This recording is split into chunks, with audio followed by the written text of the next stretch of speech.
République, c'est moi. Ils sont dans les campagnes. Qui imagine un seul instant le général de Gaulle mis en Vous n'avez examen? pas le monopole du cœur. Pour être sérieux, il suffit pas d'avoir des cravates au travail. Pour être sérieux, il faut aussi aller au travail. Le bruit et l'odeur. Quelle indignité. Bonsoir à toutes et à tous, et bienvenue dans Y'a que la politique qui compte, une émission qui va vous faire aimer la politique autrement. Sans plus attendre, place à l'actualité de la semaine. France, interdiction des réseaux sociaux pour les moins de 15 ans, approuvée par les députés. L'Assemblée nationale a également adopté l'interdiction de l'utilisation des téléphones portables dans les lycées. Soutenue par le gouvernement, la proposition de loi portée par la députée Laure Millet va bénéficier d'une procédure accélérée. Municipal à Marseille, le militant anti-drogue Amine Kessassi rejoint le maire Benoît Payan. Membre des écologistes, le jeune homme de 22 ans dont 2 frères ont été assassinés occupera un rôle central sur la liste du maire sortant. Immigration, titre de séjour en hausse et régularisation en baisse en 2025, selon le ministère de l'Intérieur. La France a délivré 384 230 premiers titres de séjour l'an dernier, soit une hausse de 11,2% sur un an. En revanche, le nombre de régularisations a baissé de 10,1%, selon les chiffres communiqués mardi par le ministère de l'Intérieur. Coupe du Monde 2026, appel au boycott. L'appel de Claude Leroy à boycotter la Coupe du Monde 2026 organisée aux États-Unis en raison des positions de Donald Trump sur l'Afrique relance un débat déjà présent avant le mondial au Qatar. Si ces appels ont peu de chances d'aboutir, l'intention politique, elle, est bien réelle. Face à la deuxième rubrique, on va d'abord présenter notre invité du jour, Monsieur Omar Nkrumah Penac. C'est bien ça? Tout à fait. Je suis même surpris par la manière dont vous avez prononcé mon nom sans l'avoir écorché. On connaît Kwame Nkrumah, c'est pour ça. Très bien. Est-ce que vous pouvez vous présenter pour ceux qui ne vous connaissent pas? Omar Nkrumah Penac, spinacien de naissance, donc habitant d'Épinay-sur-Seine, 47 ans. Je suis né, j'ai grandi dans cette ville dans laquelle je suis aujourd'hui candidat.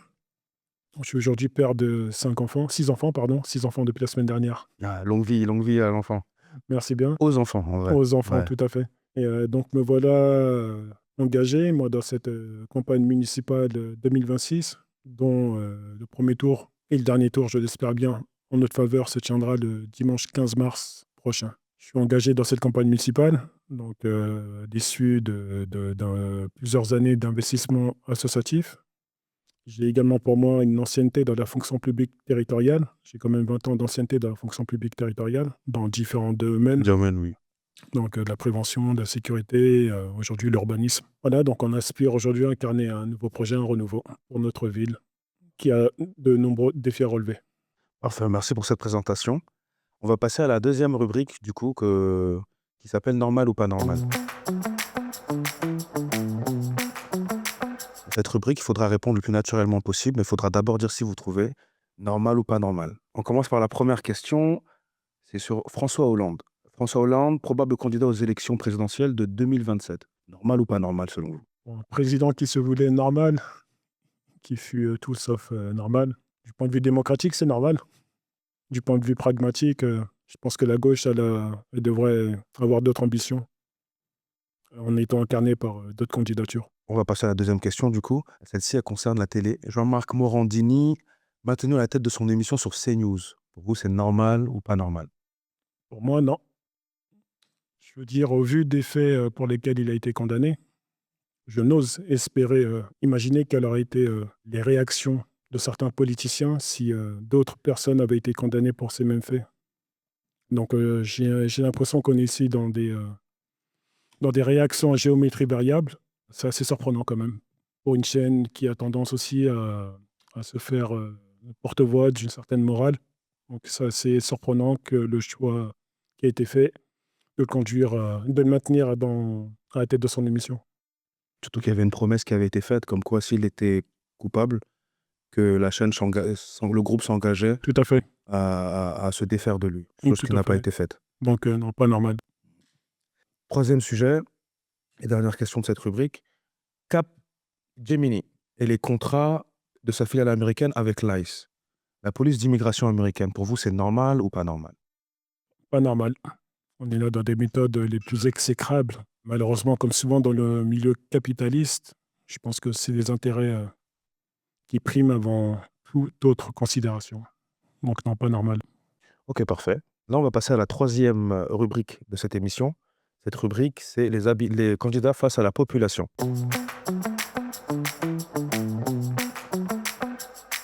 On va vous poser des questions qui ont été recueillies auprès des citoyens. et on vous demande de répondre le plus naturellement possible. La première, c'est comment rendre la culture plus accessible aux habitants. C'est l'un des enjeux qu'on posera dans le programme municipal que nous souhaitons élaborer, notamment à travers les universités populaires que nous souhaitons mettre en place. Je m'avance un peu parce que le programme n'est pas sorti. Néanmoins, vous l'avez dit, l'accès à la culture est une chose importante dans la mesure où elle permet à tout individu de s'épanouir. Épinay-sur-Seine est situé à 10 minutes de Paris. Paris est l'une des plus belles villes du monde, si ce n'est la plus belle ville du monde. Nous avons accès aux principaux sites historiques et patrimoniaux d'une richesse et d'une renommée internationale. Et l'accent qu'on mettra dans la politique municipale sera orienté justement vers les sorties, comment dirais-je, culturelles, plus que vers les sorties distractives. Je veux dire, nos jeunes dans nos quartiers populaires n'ont pas vocation à fréquenter les antennes jeunesse pour sortir dans les kartings, dans les cinémas ou dans les tournois de foot. Ils doivent avoir les moyens de découvrir des lieux de culture qui sont d'autant plus à proximité quand même de nos banlieues. Nous avons la chance de résider dans la première couronne de la banlieue parisienne. Nous avons un accès à la capitale qui est plutôt aisé. Donc on mettra l'accent vers les activités liées à la culture. Tout à l'heure, vous parliez d'université populaire. Est-ce que vous pouvez étayer un tout petit peu plus sur ce principe-là?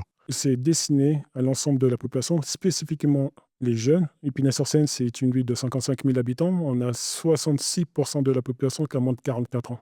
On a 3 quartiers prioritaires qui concentrent 70% de la population. Au sein de ces quartiers, donc, on a quand même des chômage qui est double de la moyenne nationale. Sur un des 3 quartiers, on a 20% des 16-24 ans qui sont sans emploi, sans école.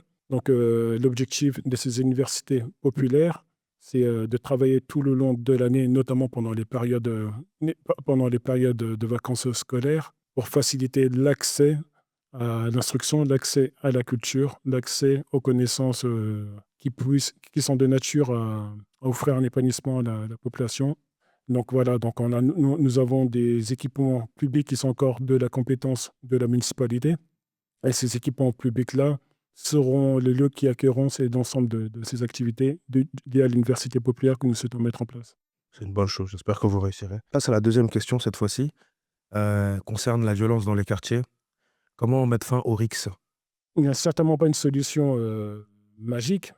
Néanmoins, on a pour ambition, nous, de l'inscrire dans la stratégie territoriale de prévention de la délinquance et de la sécurité. Il n'y a pas une vie qui est épargnée.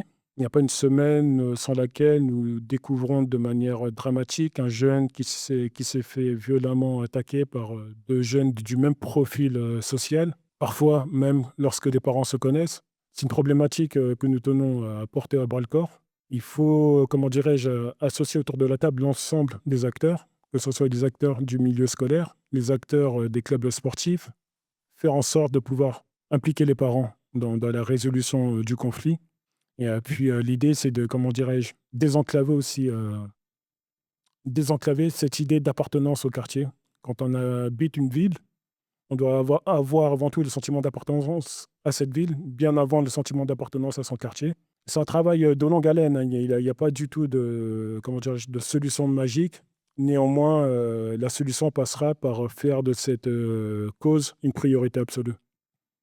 On ne peut pas accepter que des gamins adolescents finissent parfois même à travers des actes de barbarie qui dépassent l'entendement, perdent la vie ou des usages d'un membre ou qu'ils aient l'atteinte à leur dignité qui soit portée de manière aussi manifeste. C'est toujours une tragédie, de toute façon, on pense à tous la jeunesse, hein. Que ce soit elle qui commette l'acte ou celle Tout à qui la fait. reçoit. D'accord. On va passer à la dernière question. Cette question touche un peu l'écologie. C'est comment mettre fin à la pollution de l'air dans nos villes? Vaste question. Pour ce qui est de ma ville, désolé de revenir toujours à Épinay, hein, mais c'est une ville qui est particulièrement dense. Donc on a pratiquement 55 000 habitants, un petit peu moins aujourd'hui, avec des opérations urbaines qui ont conduit à la démolition de certains bâtiments. Donc ça a impliqué le départ de certaines familles. Nous sommes situés aujourd'hui à 53 000 habitants, mais sur 4 km². Ça nous donne une densité de population très forte. On est à plus de 10 000 habitants au mètre carré. Donc la question d'avoir dans nos villes des espaces de respiration est une question primordiale. Donc, lutter contre la pollution, ça passe déjà aussi par créer des espaces de respiration dans nos quartiers qui sont particulièrement denses. Pour ce qui est de mon quartier où je réside, la Source-les-Prels, pour ne pas nommer, 14 000 habitants, nous sommes le quartier de pleine commune qui dispose le moins d'espace vert par habitant. Donc, c'est un enjeu. C'est un enjeu qui passe par la manière dont on conçoit d'aménager le territoire. Il y a des efforts qui sont faits aujourd'hui en la matière, on ne peut pas les nier, notamment de la ville et de l'agglomération pleine commune. Néanmoins, je pense qu'on peut toujours aller plus loin pour une optique de santé publique. Qu'est-ce que vous pensez de tout ce qui est pistes cyclables? Parce que c'est également un moyen d'empêcher d'avoir plus de pollution de l'air qu'on a aujourd'hui, peut-être limiter la circulation des voitures. Vous en pensez quoi de ces mesures-là? Alors, je suis pour l'aménagement de pistes cyclables, mais pas à n'importe quel prix. On peut avoir l'exemple de la Courneuve où on a eu sur une portion d'une chaussée une piste cyclable qui a été ménagée, mais ça a engendré plus de perturbations au niveau du trafic routier, sans pour autant favoriser le côté pratique du cycliste. Donc voilà, bien entendu, nous sommes pour les circulations douces. Il ne faut pas que ça soit non plus fait de manière non pertinente. Donc ça doit se faire dans le cadre où les cyclistes pourront circuler de manière les plus optimales, sans pour autant générer des perturbations avec le trafic routier. Donc, je pense que quand on aura des pistes cyclables dignes de ce nom-là, les gens auront tendance à prendre de plus en plus leur vélo, mais aménager des pistes cyclables pour de la publicité ne répond pas à la problématique. Je vois totalement ce que vous dites. Ok, parfait. Merci pour vos réponses étayées. On va passer à la 4e rubrique.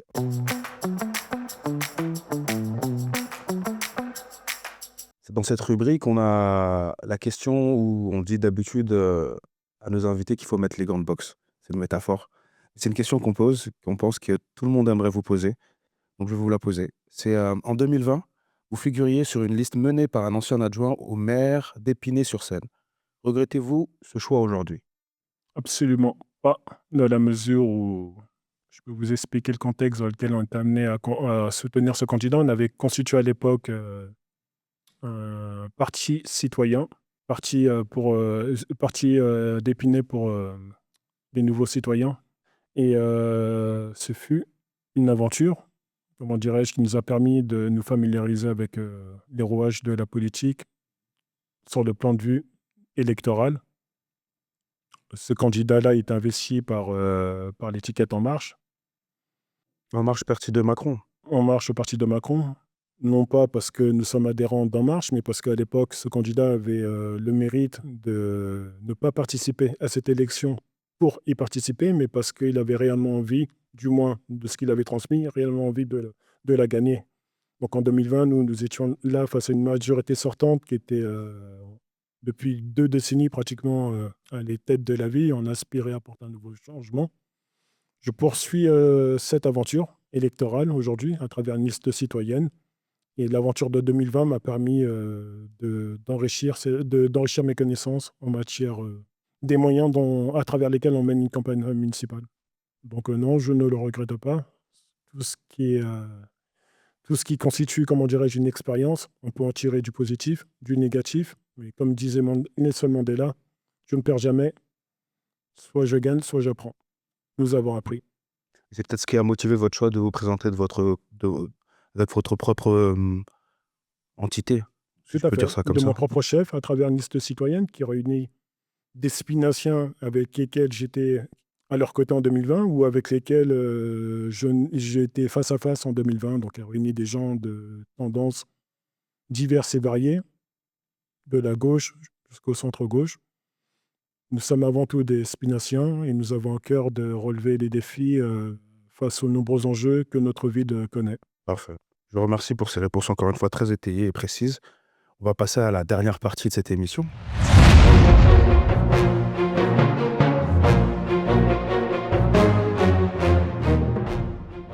Moi, maire d'Épinay-sur-Seine. Pourquoi ferais-tu un bon maire d'Épinay-sur-Seine? Moi, maire d'Épinay-sur-Seine, je ferai un bon maire parce que je connais ma ville, j'y suis né, j'y ai grandi. Cette ville m'a vu grandir, j'en connais les moindres recoins. J'ai mes souvenirs qui se sont construits là-bas et qui m'ont construit. C'est une ville que j'aime, je porte cette ville dans mon cœur. Voilà, ceci dit, les sentiments ne suffisent pas à faire une bonne politique. Mais j'en connais aussi les enjeux. Je le disais, Épinay-sur-Seine, c'est 55 000 habitants, mais on a quand même 30% de la population qui vit sous le seuil de pauvreté. On a le chômage qui atteint le double de la moyenne nationale dans nos quartiers. Pour autant, notre ville a quand même de formidables atouts. Nous sommes membres de l'agglomération de Plaine Commune, composante de la métropole du Grand Paris. Donc, nous avons une stratégie territoriale qui est définie pour Plaine Commune, donc pour Épinay. C'est de faire de Plaine Commune, donc d'Épinay, le territoire de la création et de la culture.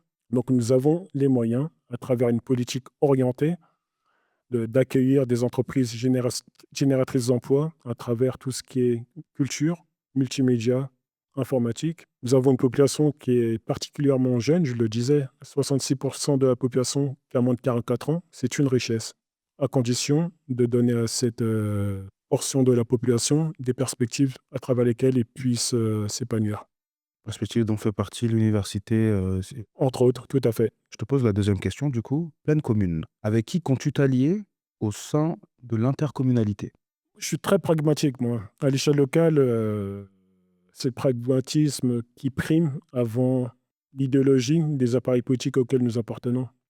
Donc, Plaine Commune a la vocation de conduire des politiques. On s'alliera avec l'ensemble des maires qui partageront l'envie de faire de ce territoire de Plaine Commune un territoire à travers lequel le problème de chômage, problème de pauvreté, problème, donc vous le disiez, de lutte contre la pollution, sont des priorités. Donc, quelle que soit leur appartenance politique, tout maire qui a pour ambition de faire du territoire de Plaine Commune un territoire dans lequel les habitants s'épanouissent, les habitants se sentent bien, les habitants ont accès de l'emploi, accès aux soins, accès aux équipements publics. Ce sont des maires avec lesquels nous collaborons. Le Tout maire, pragmatisme avant l'idéologie tout maire qui mettra sa population au centre des... de sa politique. On est sur la troisième question, du coup, et celle-ci concerne l'emploi. Comment créer des emplois à Épinay-sur-Seine? Je vous disais, Épinay, donc, nous sommes membres de Plaine Commune, composante de la métropole du Grand Paris, territoire de création de la culture. Ça tombe très bien parce que c'est une stratégie territoriale qui est définie, mais qui est en lien aussi avec le passé d'Épinay. Épinay, il faut savoir que c'est une terre du cinéma, avec les laboratoires et les studios éclairs, qui ont vu un nombre considérable de films français réalisés dans la ville. Donc, on a un passé cinématographique. Et notre politique, nous, serait orientée vers ce type de métier, à travers lesquels on compte implanter des entreprises génératrices d'emplois ou accompagner des destinations à constituer leur entreprise. Il existe du foncier à Épinay qui peut être destiné à accueillir ces entreprises. Ce sera notre priorité, car le chômage et la pauvreté ne sont pas une fatalité pour notre territoire, loin de là. Merci beaucoup. On arrive à l'une des dernières questions qu'on va te poser. Celle-ci concerne l'union. Pourquoi ne pas présenter une liste commune avec d'autres candidats au municipal? J'y ai travaillé, moi, cette initiative qui n'a pas abouti. Parce qu'en réalité, Pourquoi est-ce qu'elle n'a pas abouti elle n'a selon pas abouti parce que nous sommes une liste citoyenne.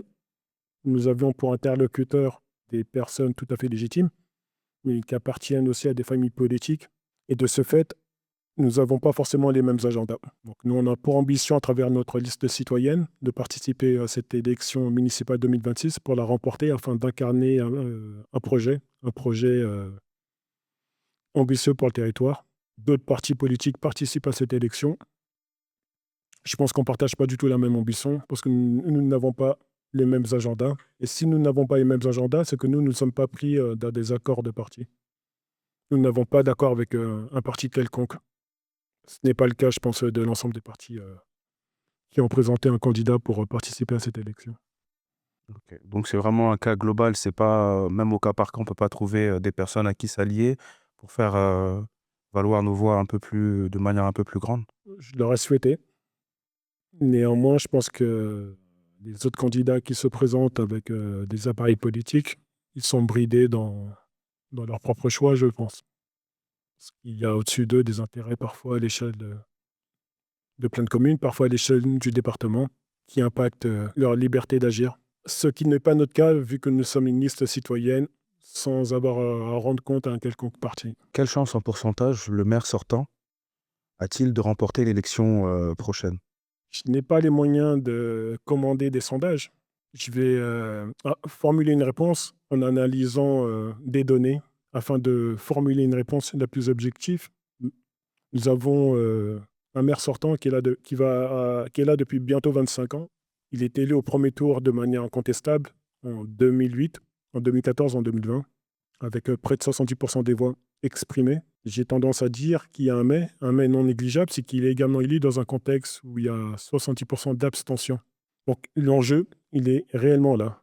70% des personnes inscrites et qui s'élèvent à 26 000 personnes, spinaciens, 70% de ces personnes-là ne votent pas durant les élections municipales.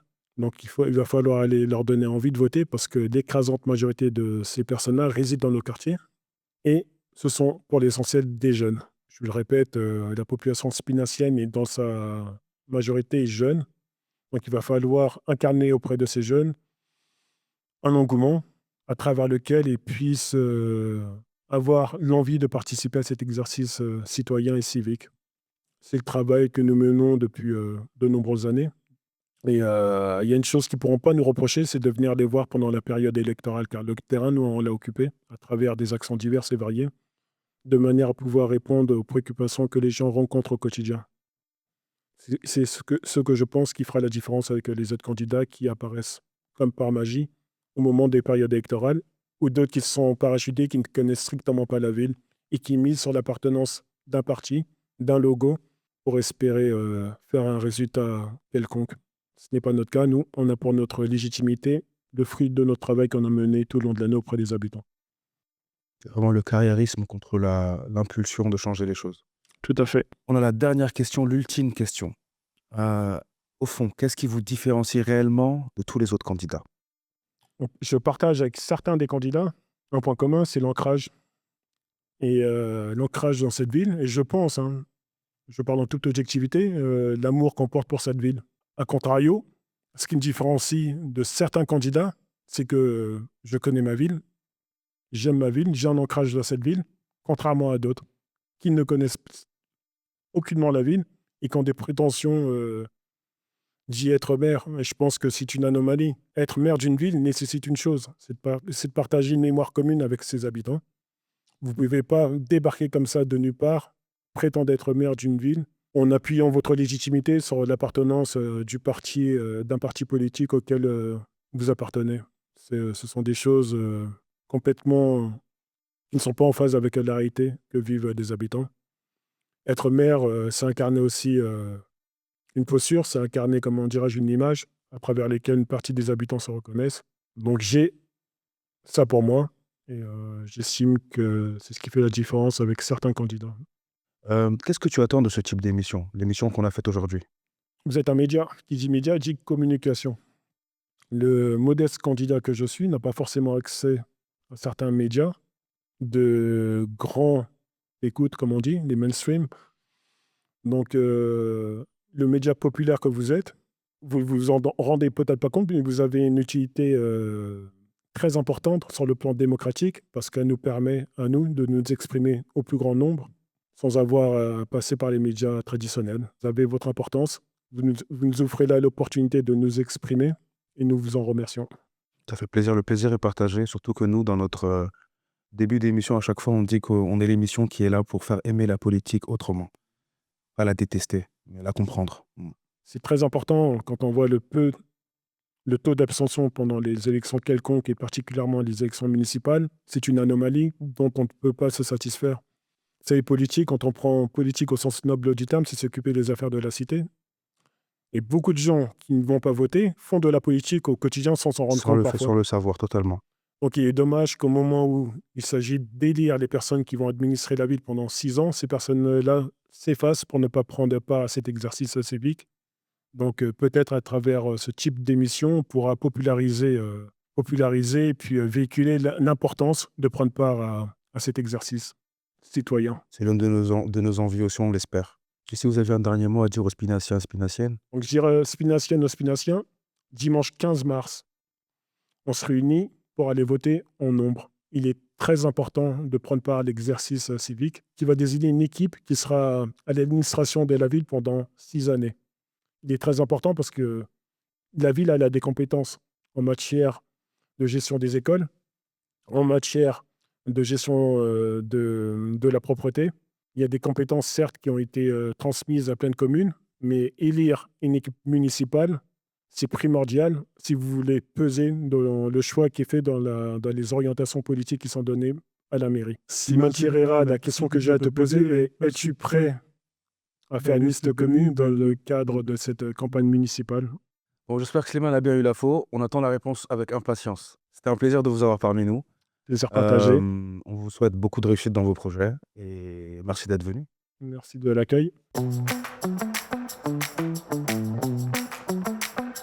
Voilà, c'est la fin de cette émission riche en échanges et en débats passionnés. Un grand merci à notre invité du jour d'avoir joué les jeux et, comme on le dit, d'avoir mouillé la chemise. Si vous aussi vous êtes engagé, que vous avez des idées, des convictions et que pour vous il n'y a que la politique qui compte, alors rejoignez-nous. Vous pouvez nous contacter sur nos différents réseaux sociaux. Merci à toutes et à tous d'avoir joué le jeu et n'oubliez pas, la politique ça se joue aussi ici. À très bientôt pour un nouvel épisode de Y'a que la politique qui compte.